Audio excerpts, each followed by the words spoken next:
ॐ श्री गणेशाय नमः। अथ श्री हनुमद्भुजंग प्रयात स्तोत्रम्। अथ ध्यानम्।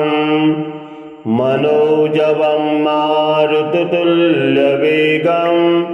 जितेन्द्रियं बुद्धिमतां वरिष्ठम्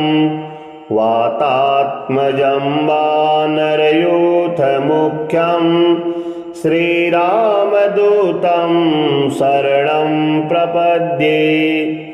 बुद्धिर्बलं यशोधैर्यं निर्भयत्वम् अरोगता अजाड्यं वाक्पटुत्वं च हनुमत्स्मरणात् भवेत्। ॐ आञ्जनेयाय विद्महे वायुपुत्राय धीमहि तन्नो हनुमत् प्रचोदयात्। प्रपन्नानुरागं प्रभाकाञ्चनाभं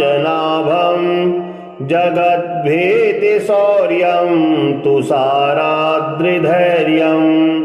तृणीभूतहेतिं रणोद्यद्विभूतिं भजे वायुपुत्रं पवित्राप्तमित्रं। भजे पावनं भावनानित्यवासं भजे बालभानुप्रभाचारुभासं भजे चन्द्रिकाकुन्दमन्दारहासं भजे सन्ततं रामभूपालदासं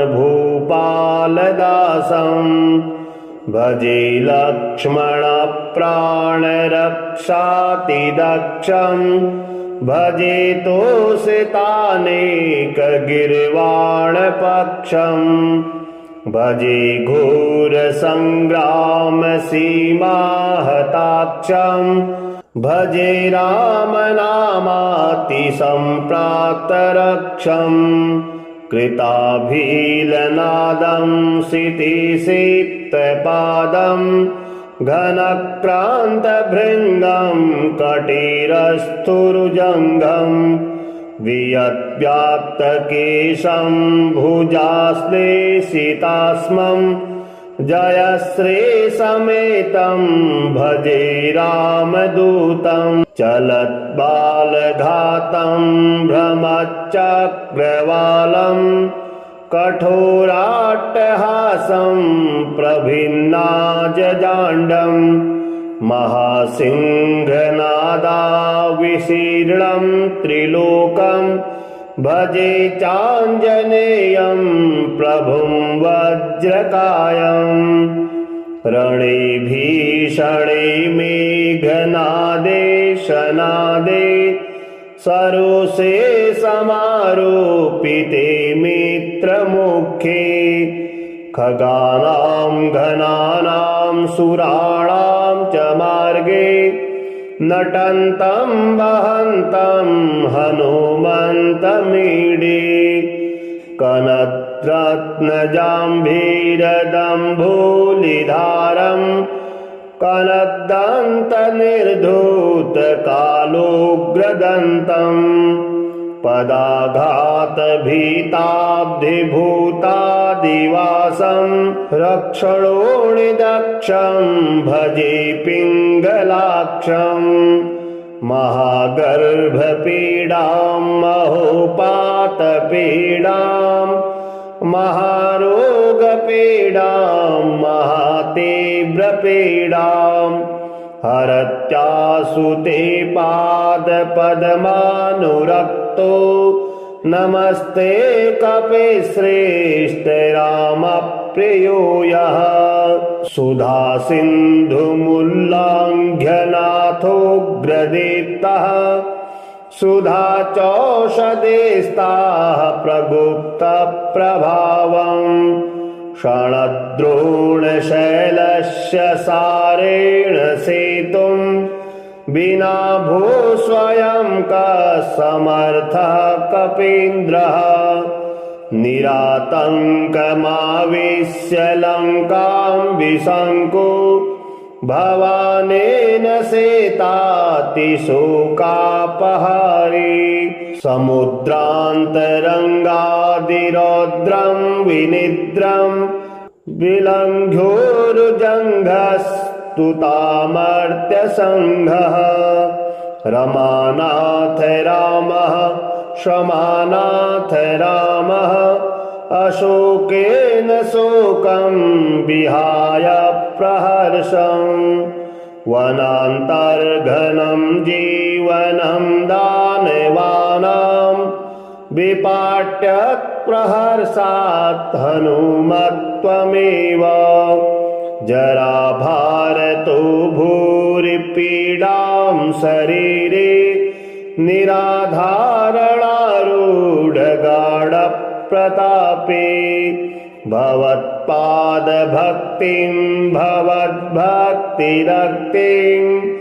कुरु श्री हनुमत्प्रभो मे दयालो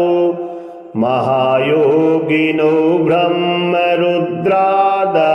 वा न जानन्ति तत्त्वं निजं राघवस्य कथं ज्ञायते मादृशे नित्यमेव प्रसीद प्रभो वानरेन्द्रो नमस्ते नमस्ते महासत्त्ववाहाय तुभ्यं नमस्ते महावज्रदेहाय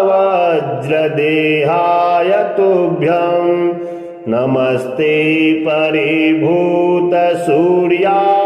तुभ्यं नमस्ते कृतामर्त्यकार्याय तुभ्यं नमस्ते सदा ब्रह्मचर्याय तुभ्यं नमस्ते सदा वायुपुत्राय तुभ्यं नमस्ते सदा पिङ्गलाक्षाय तुभ्यं नमस्ते सदा रामभक्ताय तुभ्यं हनुमद्भुजङ्गप्रयातं प्रभाते प्रदोषोऽपि वाचार्धरात्रिप्यमर्त्यः पठन्नश्नतोऽपि प्रमुक्ताघजालं सदा सर्वदा रामभक्तिं प्रयाति मनोजवं मारुततुल्यवेगं जितेन्द्रियं बुद्धिमतां वरिष्ठं वातात्मजं वानरयूथमुख्यं श्रीरामदूतं शरणं प्रपद्ये बुद्धिर्बलं यशोधैर्यं निर्भयत्वम् अरोगता अजाड्यं वाक्पटुत्वं च हनुमत्स्मरणात् भवेत्। ॐ आञ्जनेयाय विद्महे वायुपुत्राय धीमहि तन्नो हनुमत् प्रचोदयात्। प्रपन्नानुरागं प्रभाकाञ्चनाभं जगद्भीतिशौर्यं तुषाराद्रिधैर्यं तृणीभूतहेतिं रणोद्यद्विभूतिं भजे वायुपुत्रं पवित्राप्तमित्रं भजे पावनं भावनानित्यवासं भजे बालभानुप्रभाचारुभासं भजे चन्द्रिकाकुन्दमन्दारहासं भजे सन्ततं रामभूपालदासं भजे लक्ष्मणप्राणरक्षातिदक्षं भजे तोषितानेकगिर्वाणपक्षं भजे घोरसङ्ग्रामसीमाहताक्षं भजे रामनामातिसम्प्राप्तरक्षं कृताभीलनादं सितिसिक्तपादं घनक्रान्तभृङ्गं कटिरस्थुरुजङ्घं वियद्व्याप्तकेशं भुजाश्लेषितास्मं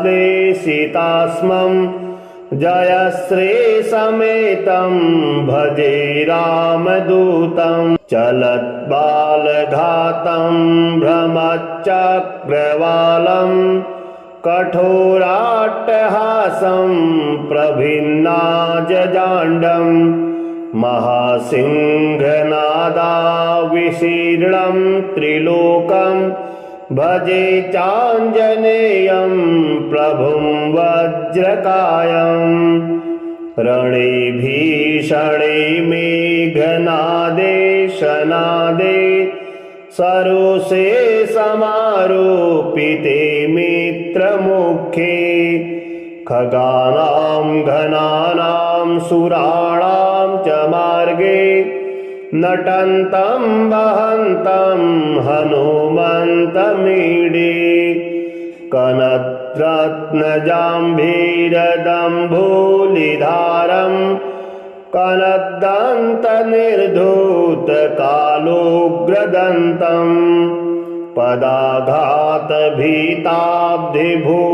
पदाघातभीताब्धिभूतादिवासं रक्षणोणिदक्षं भजे पिङ्गलाक्षं महागर्भपीडां महोपातपीडां महारोगपीडां महातीव्रपीडां हरत्यासु ते पादपद्मानुरक्तो नमस्ते कपिश्रेष्ठ रामप्रियो यः सुधासिन्धुमुल्लङ्घ्यनाथोऽग्रदीप्तः सुधाचौषधेस्ताः प्रगुप्तप्रभावम् क्षणद्रोणशैलस्य सारेण सेतुं विना भो स्वयं कसमर्थः कपीन्द्रः निरातङ्कमावेश्य लङ्कां विशङ्को भवानेन सेतातिशोकापहारी समुद्रान्तरङ्गादिरौद्रं विनिद्रं विलङ्घ्योरुजङ्घस्तुतामर्त्यसङ्घः रमानाथ रामः क्षमानाथ रामः अशोकेन शोकं विहाय प्रहर्षं वनान्तर्घनं जीवनं दानवानां विपाट्य प्रहर्षात् हनुमत्वमेव जराभारतो भूरिपीडां शरीरे निराधारणारूढगाढप्रतापे भवत्पादभक्तिं भवद्भक्तिरक्तिं कुरु श्री हनुमत् प्रभु मे दयालो महायोगिनो ब्रह्मरुद्रादयो वा न जानन्ति तत्त्वं निजं राघवस्य कथं ज्ञायते मादृशे नित्यमेव प्रसीद प्रभो वानरेन्द्रो नमस्ते नमस्ते महासत्त्ववाहाय तुभ्यं नमस्ते महावज्रदेहाय तुभ्यं नमस्ते परिभूतसूर्याय तुभ्यं नमस्ते कृतामर्त्यकार्याय तुभ्यं नमस्ते सदा ब्रह्मचर्याय तुभ्यं नमस्ते सदा वायुपुत्राय तुभ्यं नमस्ते सदा पिङ्गलाक्षाय तुभ्यं नमस्ते सदा रामभक्ताय तुभ्यं हनुमद्भुजङ्गप्रयातं प्रभाते प्रदोषोऽपि वाचार्धरात्रिप्यमर्त्यः पठन्नश्नतोऽपि प्रमुक्ताघजालं सदा सर्वदा रामभक्तिं प्रयाति मनोजवं मारुततुल्यवेगं जितेन्द्रियं बुद्धिमतां वरिष्ठं वातात्मजं वानरयूथमुख्यं श्रीरामदूतं शरणं प्रपद्ये बुद्धिर्बलं यशोधैर्यं निर्भयत्वम् अरोगता अजाड्यं वाक्पटुत्वं च हनुमत्स्मरणात् भवेत्। ॐ आञ्जनेयाय विद्महे वायुपुत्राय धीमहि तन्नो हनुमत् प्रचोदयात्।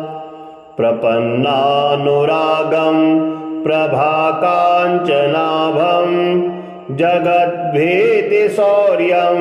तुषाराद्रिधैर्यं तृणीभूतहेतिं रणोद्यद्विभूतिं भजे वायुपुत्रं पवित्राप्तमित्रं भजे पावनं भावनानित्यवासं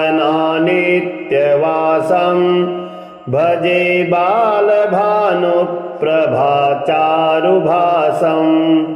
भजे चन्द्रिकाकुन्दमन्दारहासं भजे सन्ततं रामभूपालदासं भजे लक्ष्मणप्राणरक्षातिदक्षं भजे तोषितानेकगिर्वाणपक्षं भजे घोरसङ्ग्रामसीमाहताक्षं भजे रामनामातिसम्प्राप्तरक्षं कृताभीलनादं सितिसिक्तपादं घनक्रान्तभृङ्गं कटिरस्थुरुजङ्घं वियद्व्याप्तकेशं भुजाश्लेषितास्मं जयश्रीसमेतं भजे रामदूतं चलद्बालघातं भ्रमच्चक्रवालं कठोराट्टहासं प्रभिन्नाजजाण्डं महासिंहनादाविशीर्णं त्रिलोकं भजे चाञ्जनेयं प्रभुं वज्रकायं रणे भीषणे मेघनादे शनादे सरोषे समारोपिते मित्रमुखे खगानां घनानां सुराणां च मार्गे नटन्तं वहन्तं हनुमन्तमीडे कनद्रत्नजाम्भीरदम्भूलिधारं कनद्दन्तनिर्धूतकालोग्रदन्तं पदाघातभीताब्धिभूतादिवासं रक्षणोणिदक्षं भजे पिङ्गलाक्षं महागर्भपीडां महोपातपीडां महारोगपीडां महातीव्रपीडां हरत्यासु ते पादपद्मानुरक्तो नमस्ते कपिश्रेष्ठ रामप्रियो यः सुधासिन्धुमुल्लाङ्घ्यनाथोऽग्रदीप्तः सुधाचौषधेस्ताः प्रगुप्तप्रभावम् क्षणद्रोणशैलस्य सारेण सेतुं विना भू स्वयं कसमर्थः कपीन्द्रः निरातङ्कमाविश्य लङ्कां विशङ्को भवानेन शेतातिशोकापहारी समुद्रान्तरङ्गादिरौद्रं विनिद्रं विलङ्घ्योरुजङ्घस्तुतामर्त्यसङ्घः रमानाथ रामः क्षमानाथ रामः अशोकेन शोकं विहाय प्रहर्षं वनान्तर्घनं जीवनं दानवानां विपाट्य प्रहर्षात् हनुमत्वमेव जराभारतो भूरिपीडां शरीरे निराधारणारूढगाढप्रतापे भवत्पादभक्तिं भवद्भक्तिरक्तिं कुरु श्री हनुमत्प्रभो मे दयालो महायोगिनो ब्रह्मरुद्रादयो वा न जानन्ति तत्त्वं निजं राघवस्य कथं ज्ञायते मादृशे नित्यमेव प्रसीद प्रभो वानरेन्द्रो नमस्ते नमस्ते महासत्त्ववाहाय तुभ्यं नमस्ते महावज्रदेहाय तुभ्यं नमस्ते परिभूतसूर्याय तुभ्यं नमस्ते कृतामर्त्यकार्याय तुभ्यं नमस्ते सदा ब्रह्मचर्याय तुभ्यं नमस्ते सदा वायुपुत्राय तुभ्यं नमस्ते सदा पिङ्गलाक्षाय तुभ्यं नमस्ते सदा रामभक्ताय तुभ्यं हनुमद्भुजङ्गप्रयातं प्रभाते प्रदोषोऽपि वाचार्धरात्रेऽप्यमर्त्यः पठन्नश्नतोऽपि प्रमुक्ताघजालं सदा सर्वदा रामभक्तिं प्रियाति मनोजवं मारुततुल्यवेगं जितेन्द्रियं बुद्धिमतां वरिष्ठं वातात्मजं वानरयूथमुख्यं श्रीरामदूतं शरणं प्रपद्ये बुद्धिर्बलं यशोधैर्यं निर्भयत्वम् अरोगता अजाड्यं वाक्पटुत्वं च हनुमत्स्मरणात् भवेत्। ॐ आञ्जनेयाय विद्महे वायुपुत्राय धीमहि तन्नो हनुमत् प्रचोदयात्। प्रपन्नानुरागं प्रभाकाञ्चनाभं जगद्भीतिशौर्यं तुषाराद्रिधैर्यं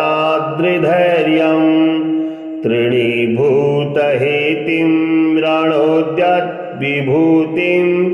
भजे वायुपुत्रं पवित्राप्तमित्रं भजे पावनं भावनानित्यवासं भजे बालभानुप्रभाचारुभासं भजे चन्द्रिकाकुन्दमन्दारहासं भजे सन्ततं रामभूपालदासं भजे लक्ष्मणप्राणरक्षातिदक्षं भजे तोषितानेकगिर्वाणपक्षं भजे घोरसङ्ग्रामसीमाहताक्षम् भजे रामनामातिसम्प्राप्तरक्षम् कृताभीलनादं सितिसिक्तपादं घनक्रान्तभृङ्गं कटिरस्थुरुजङ्घं वियद्व्याप्तकेशं भुजाश्लेषितास्मं जयश्रीसमेतं भजे रामदूतं चलद्बालघातं भ्रमच्चक्रवालं कठोराट्टहासं प्रभिन्नाजजाण्डं महासिंहनादाविशीर्णं त्रिलोकं भजे चाञ्जनेयं प्रभुं वज्रकायम् रणे भीषणे मेघनादे शनादे सरोषे समारोपिते मित्रमुखे खगानां घनानां सुराणां च मार्गे नटन्तं वहन्तं हनुमन्तमीडे कनद्रत्नजाम्भीरदम्भूलिधारं कनद्दन्तनिर्धूतकालोग्रदन्तं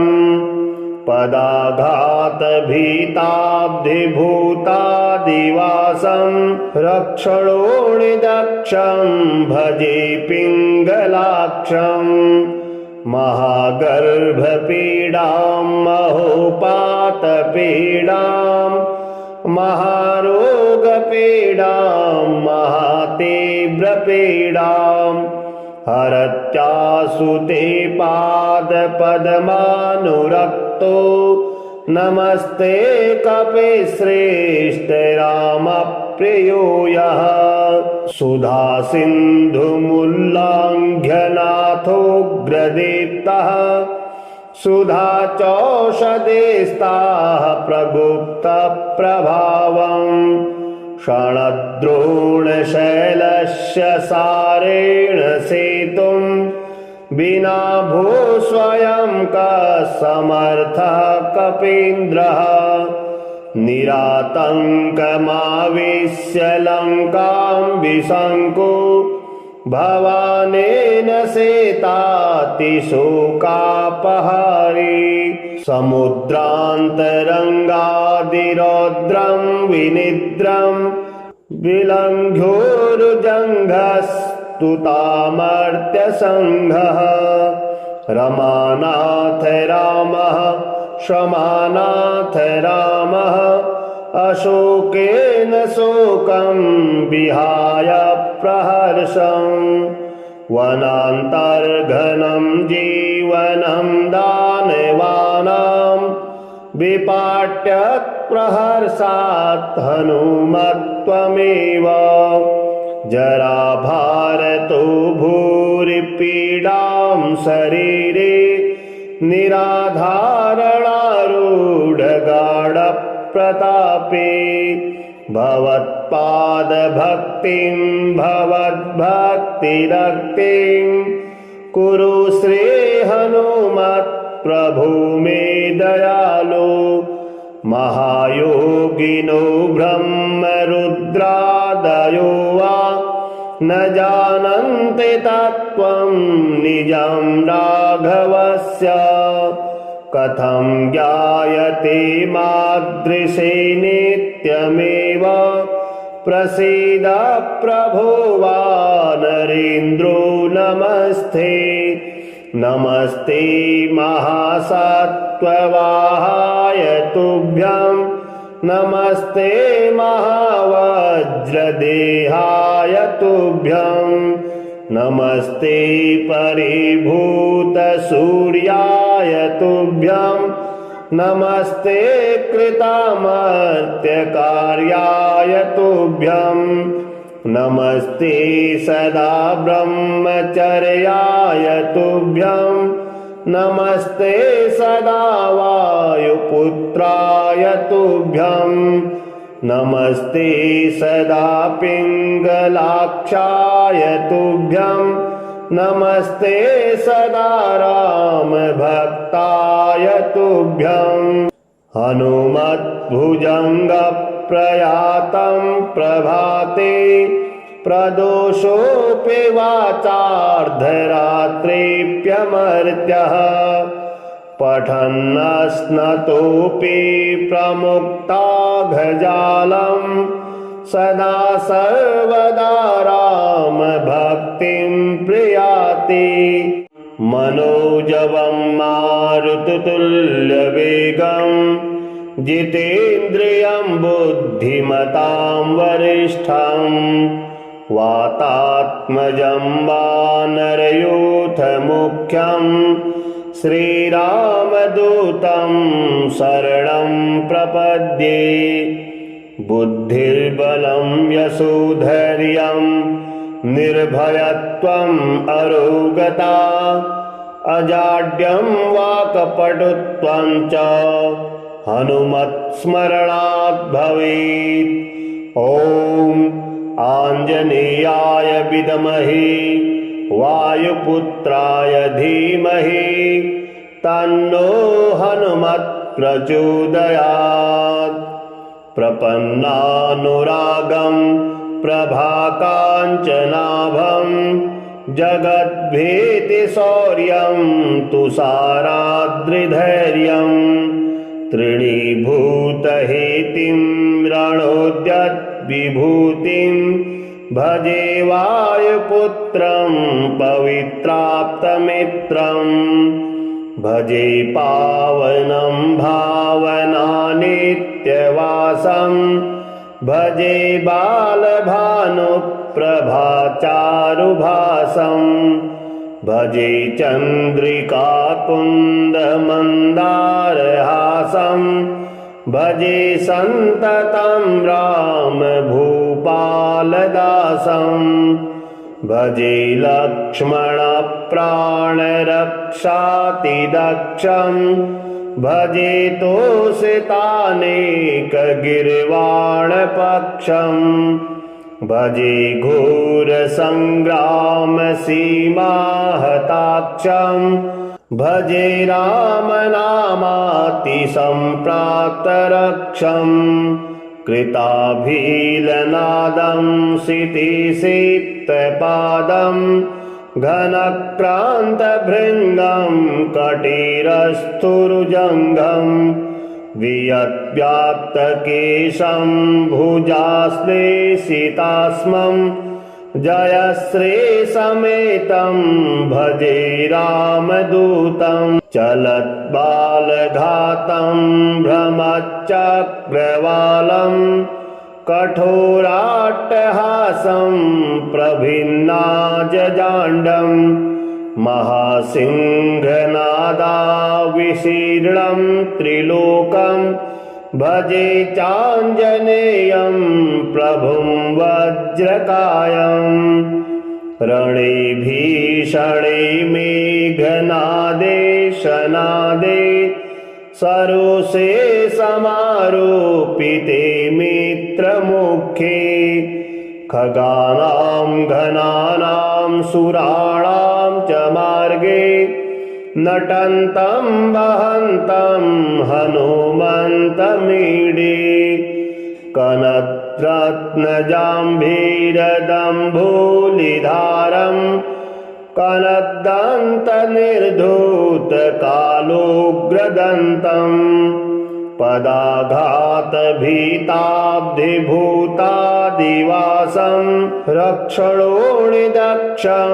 भजे पिङ्गलाक्षं महागर्भपीडां महोपातपीडां महारोगपीडां महातीव्रपीडां हरत्यासु ते पादपद्मानुरक्तो नमस्ते कपिश्रेष्ठ रामप्रियो यः सुधासिन्धुमुल्लङ्घ्य नाथोग्रदीप्तः सुधा चौषधेस्ताः प्रगुप्तप्रभावम् क्षणद्रोणशैलस्य सारेण सेतुम् विना भू स्वयं कः समर्थः कपीन्द्रः निरातङ्कमाविश्य लङ्कां विशङ्को भवानेन सेतातिशोकापहारी समुद्रान्तरङ्गादिरौद्रं विनिद्रं विलङ्घ्योरुजङ्घस्तुतामर्त्यसङ्घः रमानाथ रामः क्षमानाथ रामः अशोकेन शोकं विहाय प्रहर्षम् वनान्तर्घनं जीवनं दानवानां विपाट्यत् प्रहर्षात् हनुमत्वमेव जराभारतो भूरि पीडां शरीरे निराधारणारूढगाढप्रतापे भवत्पादभक्तिं भवद्भक्तिरक्तिं कुरु श्री हनुमत् प्रभु मे दयालो महायोगिनो ब्रह्मरुद्रादयो वा न जानन्ति तत्त्वं निजं राघवस्य कथं ज्ञायते मादृशे नित्यमेव प्रसीद प्रभो वानरेन्द्रो नमस्ते नमस्ते महासत्त्ववाहाय तुभ्यं नमस्ते महावज्रदेहाय तुभ्यं नमस्ते परिभूतसूर्याय तुभ्यं नमस्ते कृतामर्त्यकार्याय तुभ्यं नमस्ते सदा ब्रह्मचर्याय तुभ्यं नमस्ते सदा वायुपुत्राय तुभ्यं नमस्ते सदा पिङ्गलाक्षाय तुभ्यं नमस्ते सदा रामभक्ताय तुभ्यं हनुमद्भुजङ्गप्रयातं प्रभाते प्रदोषोऽपि वाचार्धरात्रेऽप्यमर्त्यः पठन्नश्नतोऽपि प्रमुक्ताघजालं सदा सर्वदा रामभक्तिं प्रयाति मनोजवं मारुततुल्यवेगं जितेन्द्रियं बुद्धिमतां वरिष्ठं वातात्मजं वानरयूथमुख्यं श्रीरामदूतं शरणं प्रपद्ये बुद्धिर्बलं यशोधैर्यं निर्भयत्वम् अरोगता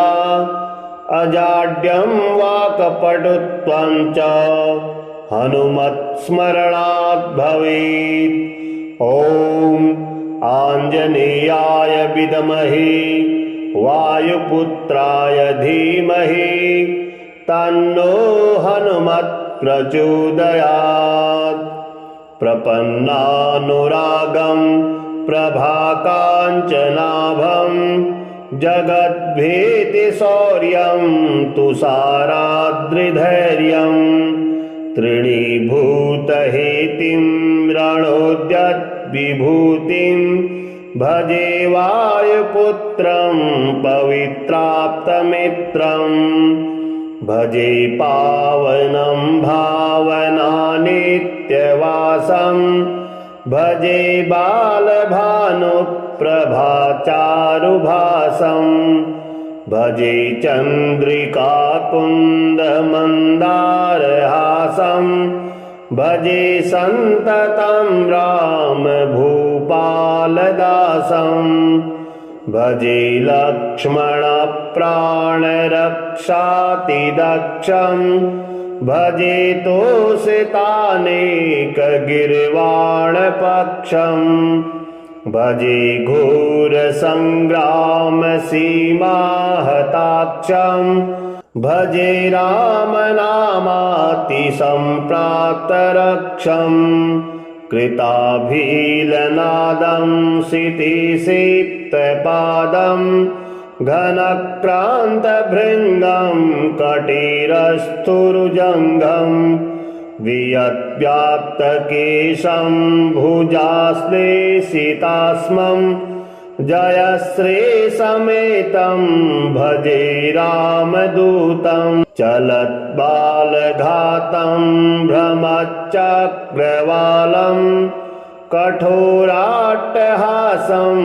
प्रभिन्नाजजाण्डं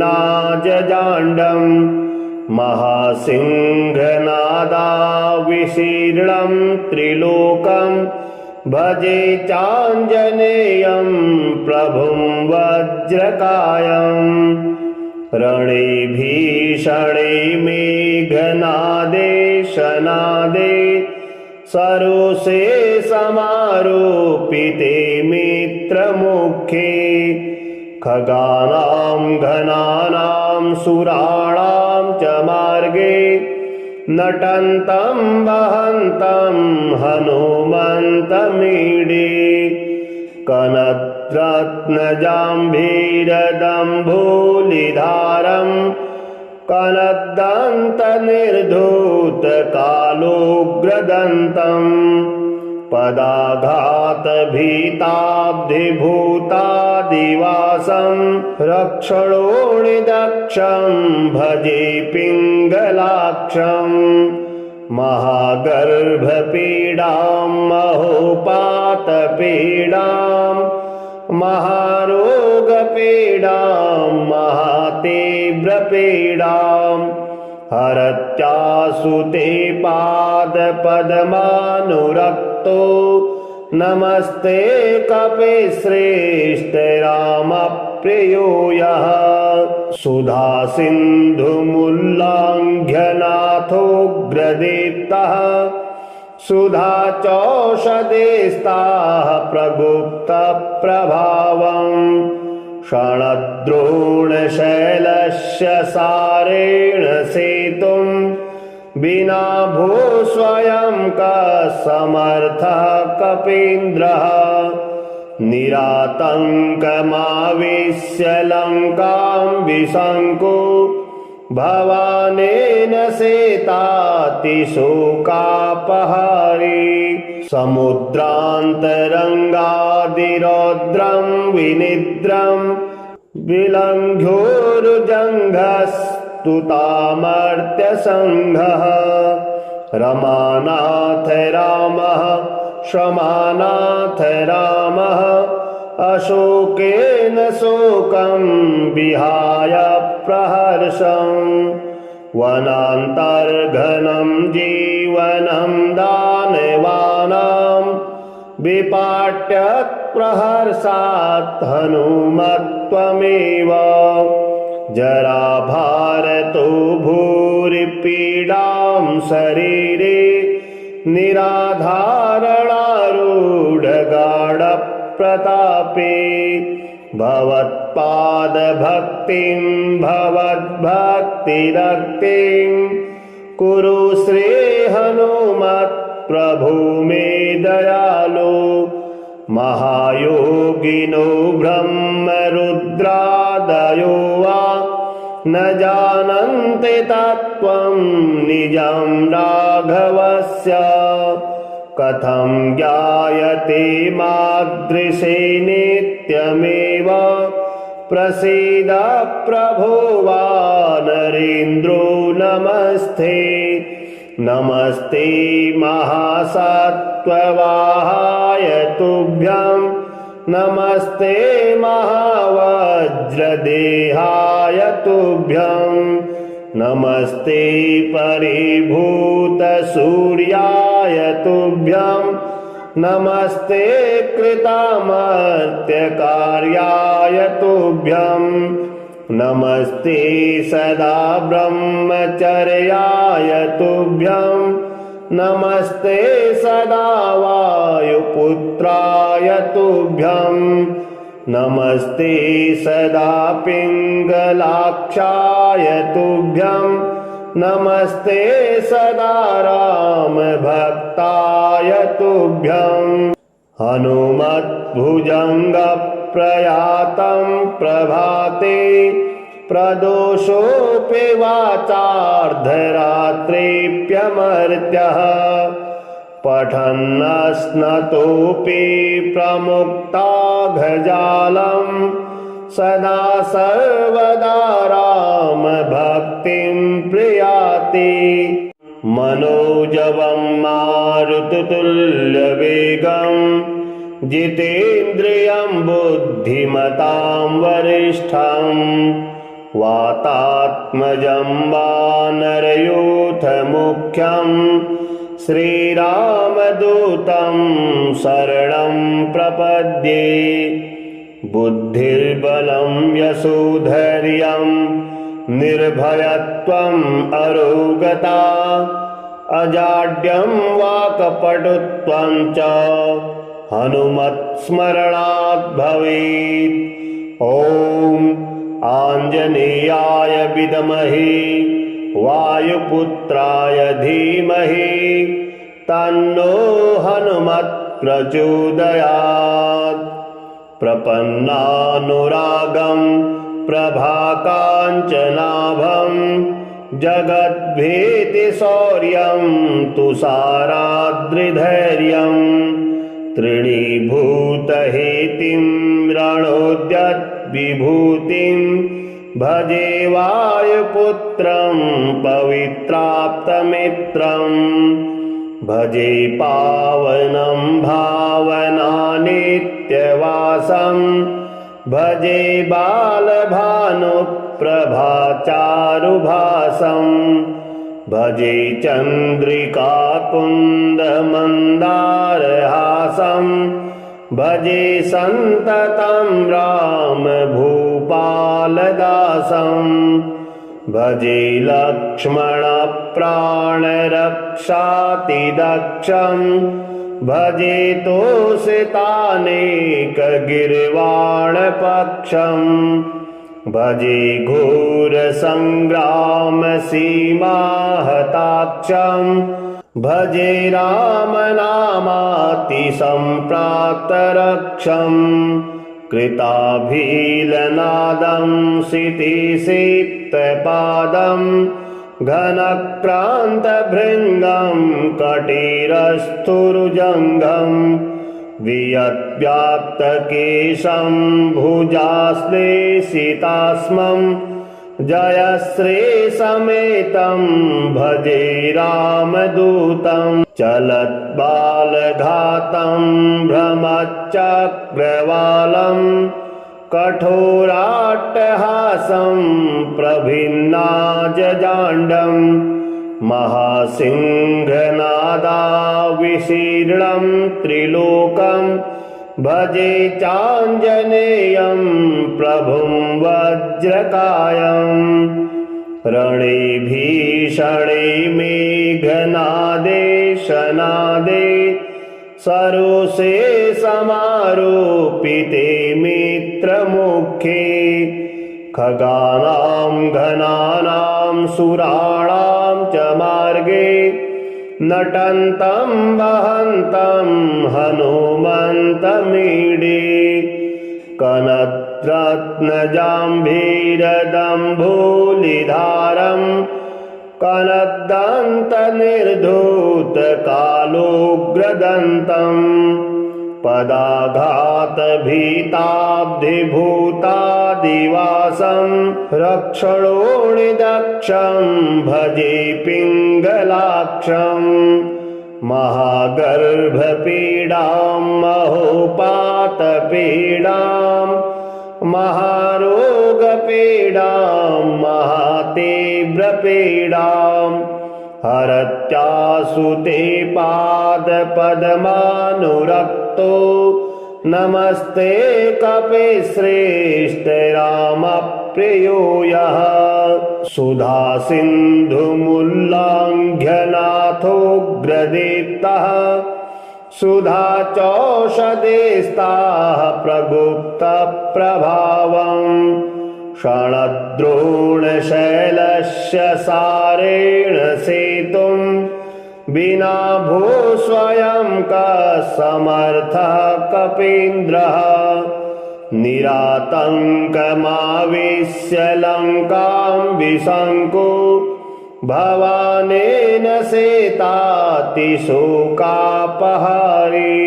समुद्रान्तरङ्गादिरौद्रं विनिद्रं विलङ्घ्योरुजङ्घस्तुतामर्त्यसङ्घः रमानाथ रामः क्षमानाथ रामः अशोकेन शोकं विहाय प्रहर्षम् वनान्तर्घनं जीवनं दानवानां विपाट्यत् प्रहर्षात् हनुमत्वमेव जराभारतो भूरिपीडां शरीरे निराधारणारूढगाढप्रतापे भवत्पादभक्तिं भवद्भक्तिरक्तिं कुरु श्री हनुमत् प्रभु मे दयालो महायोगिनो ब्रह्मरुद्रादयो वा न जानन्ति तत्त्वं निजं राघवस्य कथं ज्ञायते मादृशे नित्यमेव प्रसीद प्रभो वानरेन्द्रो नमस्ते नमस्ते महासत्त्ववाहाय तुभ्यं नमस्ते महावज्रदेहाय तुभ्यं नमस्ते परिभूतसूर्याय तुभ्यं नमस्ते कृतामर्त्यकार्याय तुभ्यं नमस्ते सदा ब्रह्मचर्याय तुभ्यं नमस्ते सदा वायुपुत्राय तुभ्यं नमस्ते सदा पिङ्गलाक्षाय तुभ्यं नमस्ते सदा रामभक्ताय तुभ्यं हनुमद्भुजङ्गप्रयातं प्रभाते प्रदोषोऽपि वाचार्धरात्रेऽप्यमर्त्यः पठन्नश्नतोऽपि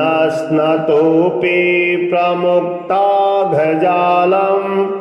सदा सर्वदा रामभक्तिं प्रयाति।